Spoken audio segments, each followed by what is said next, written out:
Arestado ang 6 na lalaking ng hold up sa isang gasolinahan sa Kalumpit, Bulacan. Datutun sila dahil sa GPS ng isa sa mga cellphone na kanilang tinangay.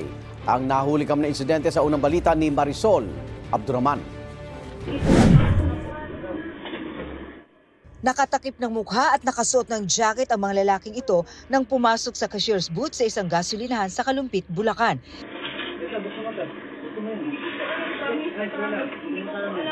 Hinalughog at nilimas ng mga suspects ang kita ng gasolinahan. Tinangay pati cellphone ng mga gas attendant. Kahit anong iyak at pagmamakaawa ng mga ito, hindi natinag ang mga salarin.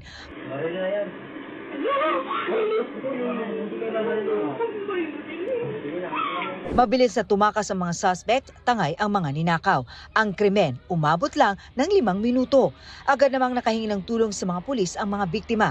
Huli sa hot pursuit operation ang mga salarin. Na-identify po namin kung saan pumunta. Dahil doon sa cellphone na nakuha at natangay doon sa biktima, natuntun po namin kung saan yung exact location, kung anong barangay. Ayon sa Kalumpit Police, nagpanggap ng mga nagpapagasolina ang mga suspect. Ang grupo nila ay 6 po sila. So lahat yan na nandito sa bayan ng Kalumpit ay naaresto natin. At kaagad namin pinatawag yung mga biktima at positibong tinuturo sila na sila po talaga yung nanguhulda po doon. Ayon sa pulisya, na-recover sa kanilang cash na tinangay sa gas station, mga cellphone, kalibre 45 baril, ice pick at isang toy gun na sinasabing ginamit sa pang-hold up. Nakuha na din sila ng mga sachet ng hinihinalang shabu. Nalalabo ng pangangailangan po.